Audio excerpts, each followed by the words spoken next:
Vamos ahora a leer en la palabra del Señor en la primera carta del apóstol Juan.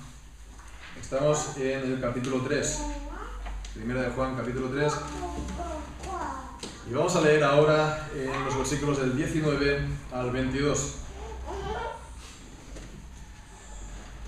Dice así pues la palabra de Dios. Y en esto conocemos que somos de la verdad, y aseguraremos nuestros corazones delante de Él. Pues si nuestro corazón nos reprende, mayor que nuestro corazón es Dios, y Él sabe todas las cosas. Amados, si nuestro corazón no nos reprende, confianza tenemos en Dios. Y cualquiera cosa que pidiéremos, la recibiremos de Él, porque guardamos sus mandamientos y hacemos las cosas que son agradables delante de Él. Amén.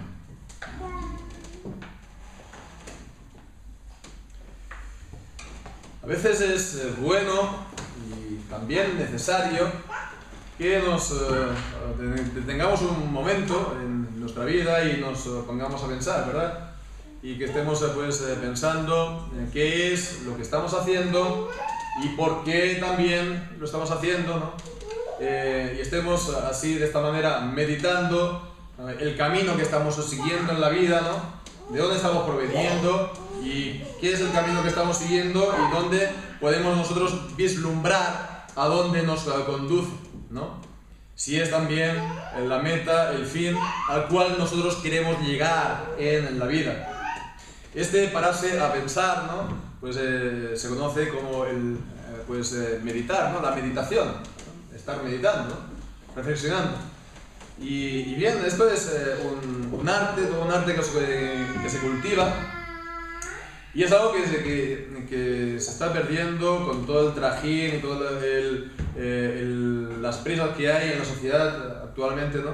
Se está perdiendo completamente en el mundo, si es que alguna vez lo ha habido, ¿no? Pero el problema es que, sobre todo, en las iglesias de los creyentes, tampoco la gente sabe mucho de qué se trata.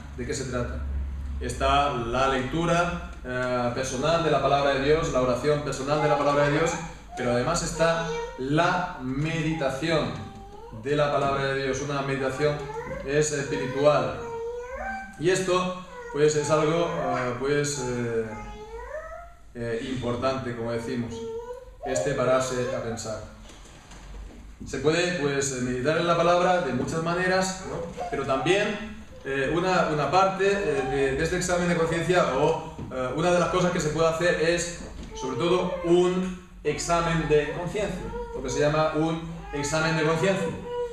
Y en esto sí que eran unos verdaderos maestros los así llamados puritanos, ¿no? Los puritanos, ya sabemos que este nombre lo decimos hoy en día y no suena nada bien, ¿verdad? Porque nos da las connotaciones negativas de personas muy rígidas, severas, reprimidas, etcétera, etcétera, pero en realidad no era nada de eso. Los puritanos, es que de hecho que eran los puritanos, se conoce así a un grupo bastante de los reformados ingleses, y después también por extensión en las colonias americanas, en los años del siglo XVII, sobre todo, fines del XVI y sobre todo del siglo XVII. Reformados que querían sobre todo, no era tanto la pureza de costumbres, aunque también, pero era la pureza de la Iglesia y la pureza del gobierno de la Iglesia. Pero bueno, eso es otro punto. La cuestión es que los puritanos, reformados ingleses de esta época, cultivaron mucho este examen de conciencia, ¿no? Y lo hicieron hasta tal punto que se dice de ellos que esta práctica, que ahora es tan común, de escribir un diario personal, fueron ellos la que la introdujeron, ¿no? No sé si eso será verdad o no, si antes lo habría habido o no, pero en todo caso ellos lo desarrollaron muchísimo. ¿Por qué? Ellos lo hacían como una práctica, digamos, espiritual. Ellos lo hacían ¿para qué? Para plasmar lo que estaban haciendo, ¿no? Pero sobre todo para ver si en su vida había las marcas del verdadero cristiano. Si ellos veían en su vida las marcas del elegido, de ser elegido. Las marcas de ser, por tanto, salvo, ¿no?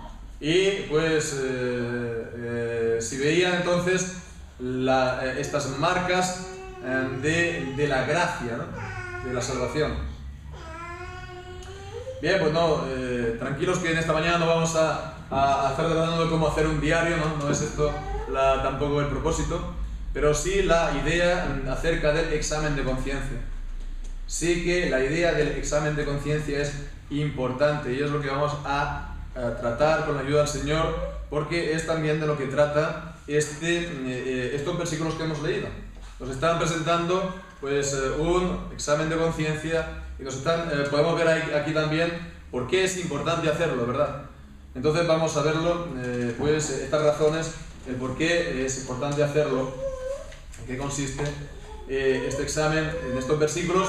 Y en primer lugar, pues vemos que es para, como decíamos, obtener la seguridad de ser salvo. La seguridad de ser salvo, porque vemos a continuación, aquí ahora en el versículo 19, en esto conocemos que somos de la verdad y aseguraremos nuestros corazones delante de Él. Entonces vemos esta palabra, en esto conocemos. Esto conocemos es una frase que, si nos fijamos, va apareciendo mucho a lo largo de esta primera carta del apóstol Juan, ¿no? Ya esta palabra, en esto, solamente en el capítulo 3, versículo 10, dice, en esto se manifiestan los hijos de Dios y los hijos del diablo. O también en el versículo 16, lo leíamos la semana pasada, en esto hemos conocido el amor de Dios. Pero la frase, en esto conocemos, aparece, por ejemplo, además de aquí, en el capítulo 4, versículo 6, la segunda mitad del versículo, en esto conocemos el espíritu de verdad y el espíritu de error. Y en el versículo 13 también, en esto conocemos que permanecemos en Él y Él en nosotros, que nos ha dado su espíritu. Y en el capítulo 5, versículo 2, en esto conocemos que amamos a los hijos de Dios cuando vamos a Dios y guardamos sus mandamientos. Entonces vemos aquí cómo se subraya, ¿no? E insiste en la idea de conocer, ¿no? Conocer. Se puede conocer una serie de cosas por unas, pues eso, por medio de unas señales, unas marcas. Entonces fijémonos, ¿no? La importancia del conocimiento. La importancia del conocimiento que hoy día pues no se tiene bien valorado muchas veces, incluso en las iglesias, ¿no? Porque a lo mejor dirían hoy más que en esto sentimos o en esto experimentamos, ¿no? Pero se está centrando en esto conocemos, la importancia, por tanto, del conocimiento. Pero estamos hablando de un conocimiento pues, de estudio de los libros, pues yo qué sé, de poesía y de filosofía, sino un conocimiento espiritual de las cosas del Señor. Bien, pues entonces hay ese conocimiento y hay esa manera de conocerlos. Entonces vemos aquí nos está diciendo, en esto conocemos, a continuación, que somos de la verdad. Somos de la verdad. Entonces la idea es de proveniencia, ¿no? De provenimos de la verdad, o que nacemos de la verdad, podría ser así la idea de esta frase, que por cierto nos la encontramos también, exactamente la misma, en Juan capítulo 18, versículo 37, la podemos leer también, en el Evangelio de Juan, capítulo 18, versículo 37, cuando dice la última frase también, bueno, podemos leer todo el versículo. Le dijo entonces Pilato, luego, ¿eres tú rey? Respondió Jesús, tú dices que yo soy rey, yo para esto he nacido y para esto he venido al mundo, para dar testimonio de la verdad. Todo aquel que es de la verdad, oye mi voz, ¿no? Lo que decíamos, la proveniencia, ¿no? Como que nacido de la verdad. También está en Primera de Juan, capítulo 2, versículo 21, no os he escrito como si ignoraseis la verdad, sino porque la conocéis y porque ninguna mentira procede de la verdad. Procede de la verdad, esta idea pues de procedencia. Entonces, ¿cuál sería el significado de que somos de la verdad? ¿Procedemos de la verdad o nacemos de la verdad? Algunos pues intérpretes, por ejemplo Calvino, pues dicen que aquí esta frase, nacidos de la verdad, bueno, el de la verdad, con el sentido nacido de la verdad, significaría nacido de Dios. Dios es la verdad, pues entonces nacemos de Dios, somos regenerados de Dios. Entonces, bueno, es una cosa, pues sí, es correcta, pero creo que más bien se trata de nacer de la palabra de Dios. La palabra de Dios, ¿no? Sabemos, ¿no? En Juan capítulo 17, versículo 17, ¿no? Cuando Jesús dice: Padre, santifícalos en tu verdad, tu palabra es verdad. Y es cierto, por lo tanto, que también nacemos de Dios, ¿verdad? Nacemos de Dios, somos nacidos de Dios, pero el instrumento por el cual nacemos, ¿cuál es? La palabra de Dios. Como dice 1 de Pedro capítulo 1, versículo 23, siendo renacidos, naciendo de nuevo, siendo regenerados, como lo queramos decir, no de simiente corruptible, sino de incorruptible por la palabra de Dios, que vive y permanece para siempre. Por la palabra de Dios es el medio para que es la verdad, por tanto, por el que venimos tenemos este nuevo nacimiento, este nacimiento espiritual, y es, por lo tanto, el nacimiento a la salvación, la entrada a la salvación, la regeneración. Entonces vemos que para ser regenerado, nacer de nuevo, pues es nacer de la palabra de Dios, nacer de la palabra de Dios. Alguien regenerado es aquel que la palabra de Dios tiene cabida en él. En 1 de Corintios capítulo 2 dice que al hombre natural las cosas de Dios le parecen locura, no lo puede entender, está velado, su corazón pues está endurecido y sus ojos es como si tuviera, pues, estuviera ciego a las cosas de Dios. Pero es aquel que es del Señor que puede recibir las cosas de Dios. Le da el Espíritu Santo ese conocimiento y esa comprensión. Entonces es una marca completamente esencial del Hijo de Dios, ¿no? La palabra de Dios, su actitud a la palabra, ¿no? Que es nacido de la palabra. No solo esto, continuamos también aquí en el versículo cuando dice: aseguraremos nuestros corazones delante de Él. Asegurarse esos corazones delante de Dios, en la presencia del Señor. A ver, la pregunta: ¿lo propio del pecado qué es? Lo propio del pecado y del hombre que comete el pecado y que está en sus pecados es esconderse de Dios, ¿verdad? Esconderse de Dios. Y eso ya lo vemos en el relato de Génesis. Ahí vemos pues cómo Adán y Eva, después del pecado, después de pecar, ¿qué hacían, no? Bueno, pues además de cubrirse, pues porque tenían vergüenza de estar desnudos, dice que se escondían de la presencia del Señor, porque habían perdido su comunión y sabían que estaban en pecado. Por lo tanto, los hombres en sus pecados se esconden del Señor porque no tienen esta seguridad, ¿no? Bien, pues entonces, ¿quién se puede esconder de Dios? ¿Quién se puede esconder de Dios? Hubo uno, el profeta Jonás, que pensaba que si se iba muy lejos se podía esconder de Dios, pero para darse cuenta que cuando estaba en medio del barco, que allí donde iba, pues se iba a encontrar con el Señor. Incluso cuando estaba en el mar y en el vientre del pez, ahí también, ¿verdad? Y esto es también lo que nos dice el Salmo 119. Aunque, pues, si subo al cielo, ahí estás tú. Si en el abismo hago mi estrado, aquí tú estás. Allí donde vayamos, ahí nos vamos a encontrar al Señor. No podemos escondernos del Señor en ningún sentido. En Hebreos capítulo 5 nos dice la palabra que todas las cosas son claras, son manifiestas delante de Él, delante de aquel que tenemos que dar cuenta de todas nuestras acciones. Entonces, vemos que aquel que se está escondiendo del Señor, pues no tiene su corazón asegurado delante de Él. ¿Quién es Él? El que es salvo, por lo tanto, el que tiene ese corazón asegurado delante de Dios. Y fijémonos, ¿no? Esto nos viene, este nuevo nacimiento, pues nos viene por la fe en Cristo Jesús. Nos viene por una fe personal en Él, por depositar nuestra confianza en Él como nuestro sacrificio expiatorio en lugar de nosotros por nuestros pecados. Confiar que Él ha tomado para sí el castigo que nosotros merecemos por nuestros pecados y que Él ha obrado, por lo tanto, también una perfecta salvación para su pueblo. A nosotros nos falta muchas cosas, pero Él lo ha obrado todo. Con esa confianza, por lo tanto, somos salvos porque Dios entonces no nos imputa nuestros pecados, nos perdona nuestros pecados y nos imputa la justicia del Señor Jesucristo. Pero esta fe en el Señor Jesucristo no ha de ser tampoco un simulacro de fe, no ha de ser una fe de los hipócritas, de aquellos que dicen que son creyentes pero que en el fondo no lo son. Una fe vana o una fe pues muerta, como dice la palabra de Dios. ¿Cuál es la fe muerta? La que no genera nada. Es como aquella higuera que maldijo Jesús, no daba ningún fruto, ¿verdad? No daba ningún fruto, pues igual esa fe que es vana no da ningún fruto. No hay fruto del Espíritu Santo, no hay fruto en esa vida. Entonces, nos dice la palabra de Dios que hay algunos que tienen apariencia de piedad, ¿no? Apariencia de piedad, pero niegan la eficacia de ella, ¿no? Y hablan mucho del Señor, pero en el fondo no hay una vida verdaderamente regenerada, ni son salvos, por lo tanto.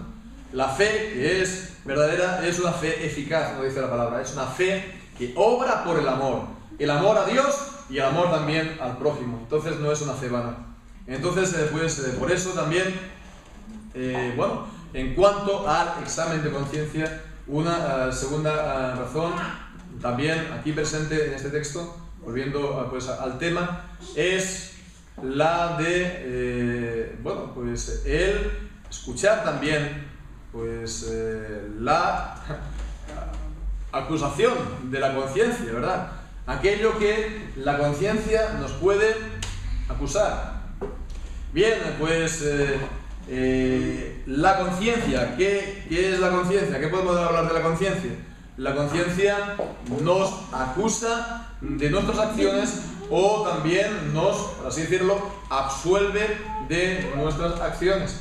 La conciencia es un recuerdo en nosotros de cómo el hombre fue creado en el principio por el Señor, que lo creó con la ley de Dios grabada en su corazón, porque lo creó Dios al hombre justo y santo. Con lo cual, aunque esté caído en el pecado, hay este resto. Y entonces las acciones que nosotros hacemos, sean buenas, sean malas, nuestra conciencia, si son malas, las acusa, y si son buenas, entonces las aprueba. De la misma manera, por lo tanto, podemos hablar de la fe de la conciencia como un testigo de Dios, porque ante Dios también hemos de dar cuentas, ¿no? Y de la ley de Dios también, ¿verdad? De la ley de Dios, porque es, el baremo, es la vara de medir de todas nuestras acciones. Y bien, el apóstol Pablo entonces en Romanos capítulo 2, versículo 14 y 15 está hablando de la conciencia, habla de los gentiles, pero es igual también para todos. Hablando de la conciencia, cuando los gentiles que no tienen ley hacen por naturaleza lo que es de la ley, estos, aunque no tengan ley, son ley para sí mismos, dice, mostrando la obra de la ley escrita en sus corazones, dando testimonio a su conciencia y acusándolos o defendiéndolos sus razonamientos. Entonces vemos, los acusa o los defiende su conciencia en cuanto a sus obras. Todo esto, decíamos en el versículo 20, si nuestro corazón nos reprende, mayor que nuestro corazón es Dios, y Él sabe todas las cosas. Aquí está hablando de esta conciencia, que nos reprende, sí nos reprende, ¿verdad?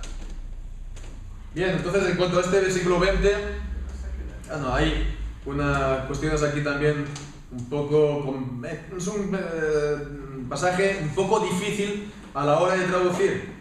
Y hay una palabra que no está traducida porque es difícil traducirla, porque sería literalmente, si nuestro corazón nos reprende, mayor que nuestro corazón es Dios y Él sabe todas las cosas. Eso sería, literalmente,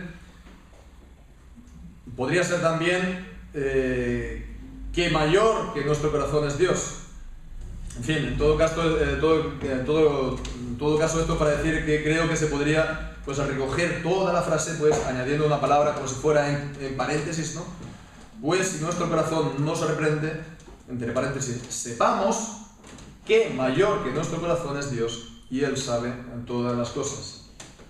Esto en cuanto a la traducción, pero en cuanto al sentido. ¿Cuál es el sentido de este versículo aquí? Normalmente Y es curioso no, interesante a tenerlo en cuenta. Normalmente, yo no sé si lo habrán visto, hoy día se entiende esto en un sentido más bien, digamos, positivo. ¿Positivo en qué sentido? En el sentido de, bueno, tú tienes mala conciencia, ¿no?, por tus obras, bueno, pues entonces no te preocupes, ¿no?, entre comillas, no te preocupes, porque, bueno, tu conciencia te acusa, pero Dios es mayor que tu conciencia. Dios es mayor que tu conciencia. Él no es el veredicto último, ¿verdad? Apóyate, por tanto, en el Señor, ¿no? En un sentido, por tanto, como digo, positivo.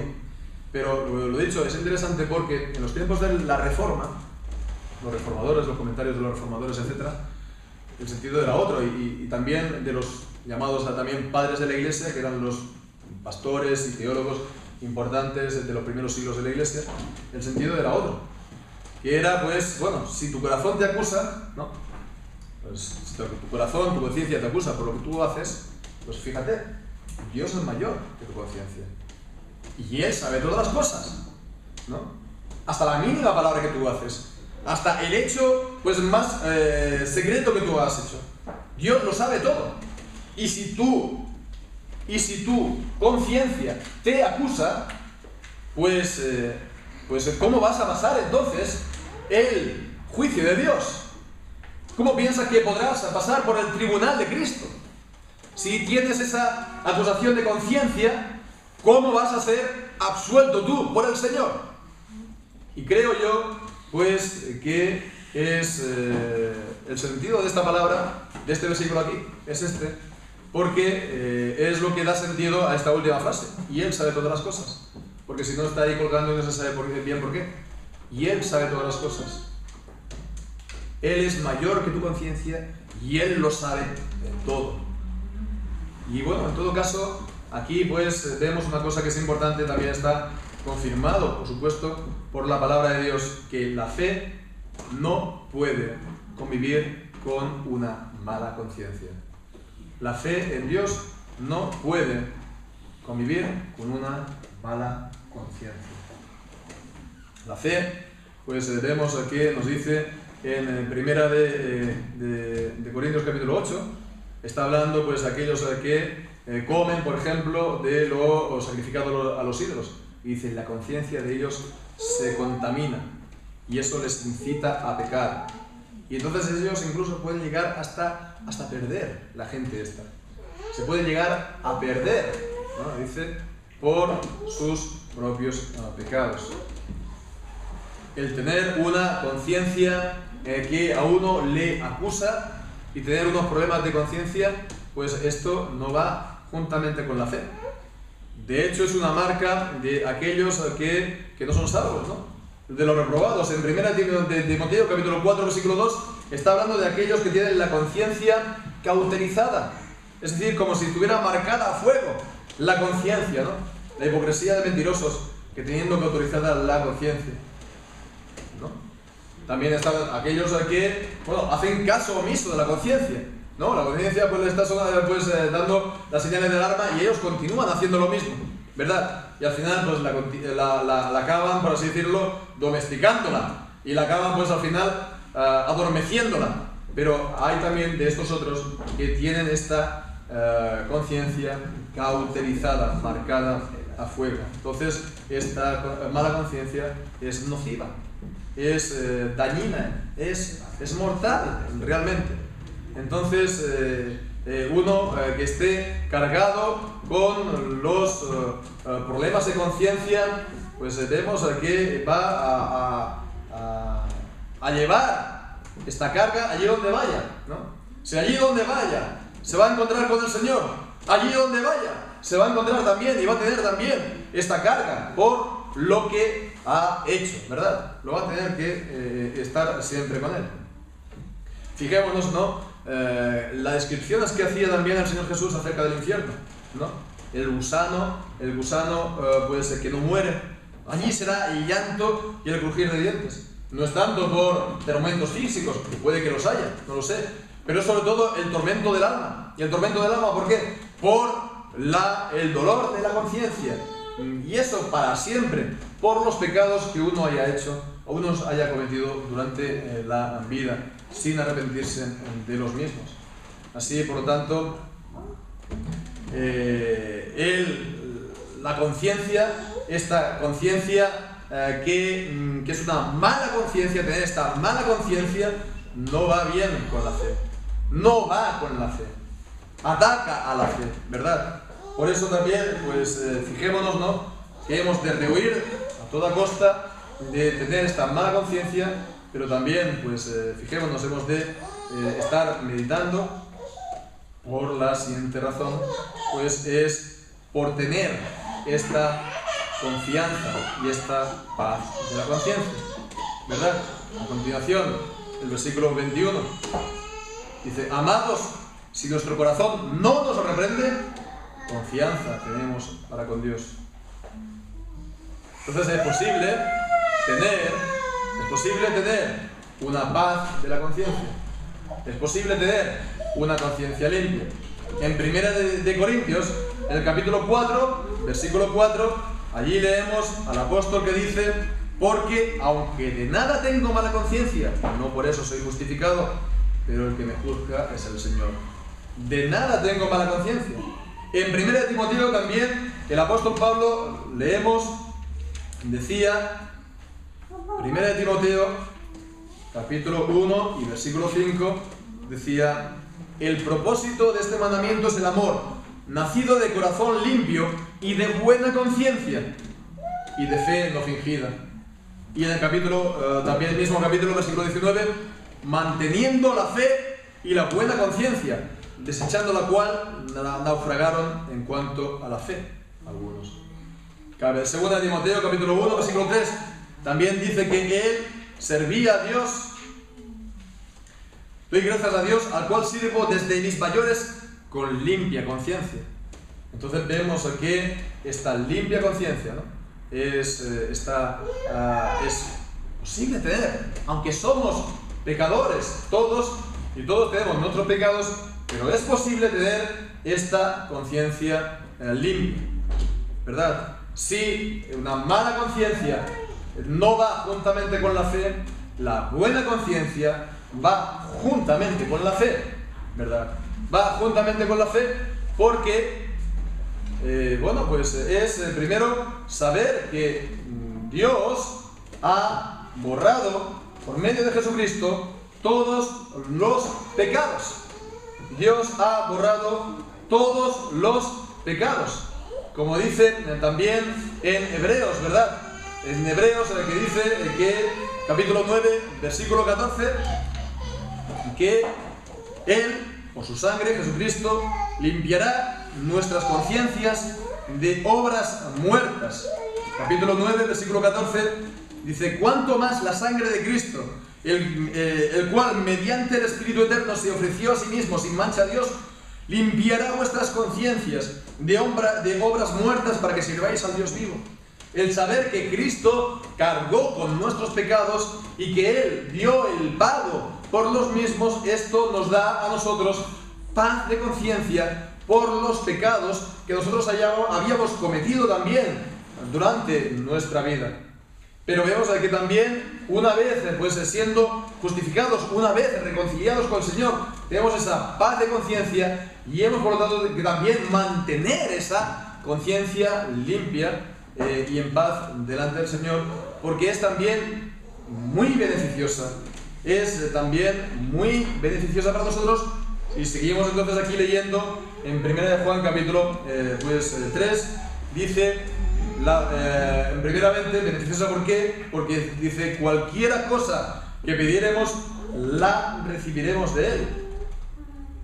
La oración, ¿verdad? La oración del justo puede mucho. Dice también: la oración eficaz del justo puede mucho. Santiago capítulo 5. Elías era un hombre de pasiones semejantes a las nuestras, pero oró y no hubo lluvia durante 3 años y medio, y después oró y hubo lluvia. Y eso lo presenta Santiago como un ejemplo de lo que la oración del justo puede hacer. Entonces Dios nos dice, Juan capítulo 9 versículo 31, Dios no escucha a los pecadores.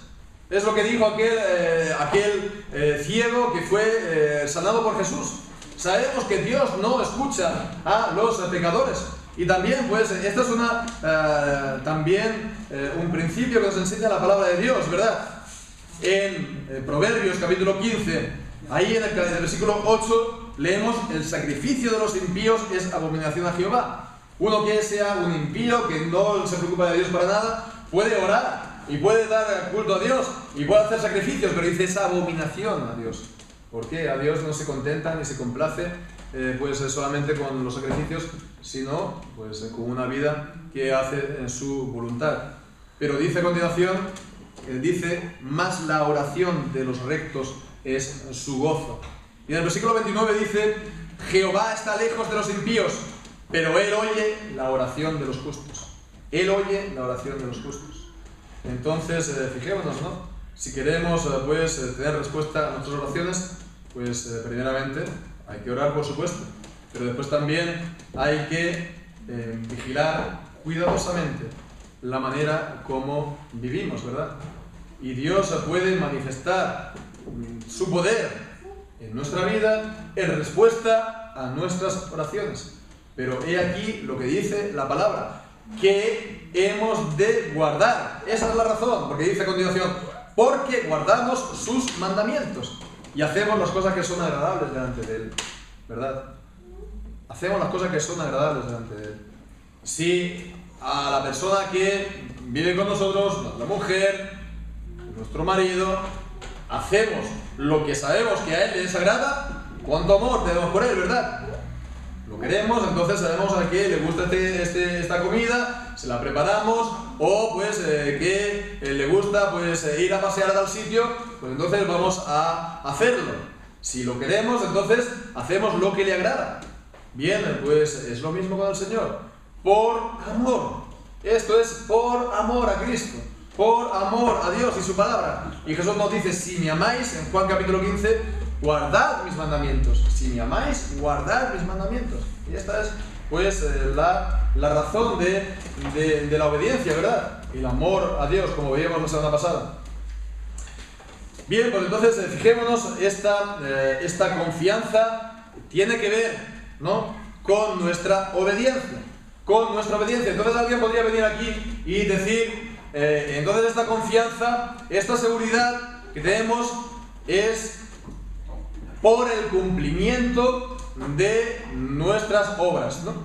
Entonces alguien podría venir y decir, entonces se está planteando aquí que nuestra, digamos, la base de nuestra relación con el Señor, la base, por lo tanto, de nuestra salvación, porque sin esta paz de conciencia vemos que no hay salvación, entonces está en las obras. Está en las obras. Me estás diciendo que tenemos que descansar en las obras. Si descansas en tus obras de esta manera, tus obras cuentan delante de Dios. Entonces estamos hablando de méritos. Entonces estamos hablando aquí de méritos y de que hemos de descansar en nuestras propias obras. Pues por supuesto que no es ese.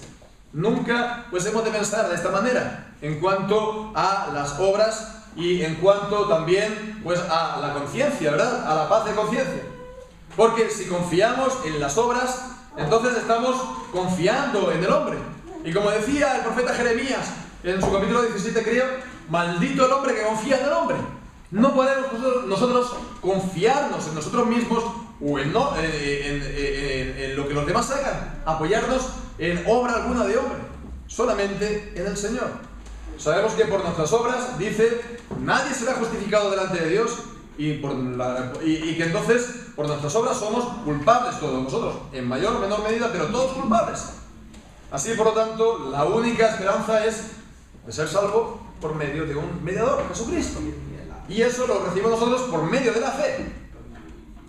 Ahora bien, vemos que de la misma manera que la fe nos lleva a tener paz de conciencia, la fe en Jesucristo, pues también ella nos lleva a hacer obras agradables delante de Dios por amor a Él, por medio de Jesucristo y su gracia. Y eso, por lo tanto, contribuye más aún a nuestra paz en el interior. La paz en el interior. Bien, pues entonces Esto es lo que estamos viendo en todo este pasaje. Por lo tanto, para tener esta paz de la conciencia, hemos de, por un lado, hacer caso a esta voz de la conciencia, aquello que ella te denuncia, aquella que ella te advierte, ese testigo de Dios puesto en nuestro interior, la tenemos también que tener en cuenta, y por lo tanto nos tenemos que cuidar en cuanto a la fe, y nos tenemos que también cuidar, por lo tanto, en cuanto a la conciencia. Tenemos que cuidar nuestra vida. Tenemos que cuidar, por lo tanto, lo que hacemos o lo que no hacemos. Si sabemos que estamos en un pecado, ¿verdad? Pues entonces hemos de pedir, corriendo, perdón a Dios, al Señor, y salirnos de Él, ¿verdad? Apartarnos de Él, dejar de hacerlo para hacer lo contrario, ¿verdad? Obras agradables delante de Dios. Y podemos, cuando alguien viene a Cristo, uno tiene una herencia de su vida sin Cristo, una herencia a lo mejor de muchos años. Bueno, y a lo mejor esto, cuando lo pensamos, nos puede traer cosas a la memoria, y esto también nos trae problemas de conciencia. ¿Qué debemos hacer? Apoyarnos otra vez en Cristo, por supuesto, apoyarnos en Cristo y tener fe en Él, y mirando hacia el futuro, mirando adelante, intentar rehacer nuestra vida, intentar cambiar con la gracia de Dios y rehacer nuestra vida. Y a lo mejor esto nos parece algo tremendo, y esto nos parece algo descomunal, que no podemos hacerlo, y nos vemos como si fuéramos aquí a intentar nosotros con nuestra cuerda atarlo aquí a la ala del avión y a ver si podemos aquí nosotros hacer despegar al avión. No sé, es imposible. Y sí, es verdad que es imposible para nosotros, pero Dios es poderoso y lo puede hacer, y su gracia en nosotros lo puede hacer, y Él puede hacer que nuestra vida tome otra vez aquí el vuelo, ¿verdad? Y que avancemos adelante cumpliendo su voluntad. Y sobre todo lo que tenemos que hacer es nunca actuar en contra de nuestra conciencia. Nunca, ¿verdad? Nosotros no hemos de juzgar la conciencia de otro. Y es lo que nos dice Romanos capítulo 14, ¿verdad? Capítulo 15. No hemos de ser jueces de la conciencia de otro. Pero nosotros tampoco lo han de ser de la nuestra. Y nadie se puede, enseñorear de nuestra conciencia, porque el único señor de nuestra conciencia, ¿quién es? El Señor. Así, por lo tanto, si algo nos declara convicto, algo nos declara culpable, si algo es para nosotros un problema o un pecado, no lo hagamos. No lo hagamos. Rehusemos de hacerlo, ¿verdad? No lo hagamos, incluso si nos lo dicen. No. ¿Por qué? Porque va en contra de mi conciencia. Y prefiero las incomodidades, y prefiero el verme solo, y prefiero el recibir la risa de los demás. Prefiero quedarme